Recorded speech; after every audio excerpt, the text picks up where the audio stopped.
You ask Tiger to solve. This deals with linear equations with one unknown.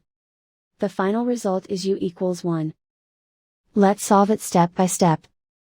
Simplify the expression. Expand the parentheses. Simplify the arithmetic. Group like terms. Combine like terms. Swap sides.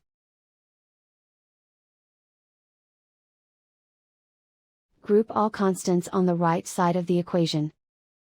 Add 32 to both sides.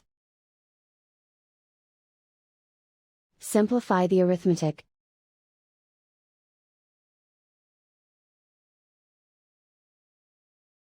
Isolate the u.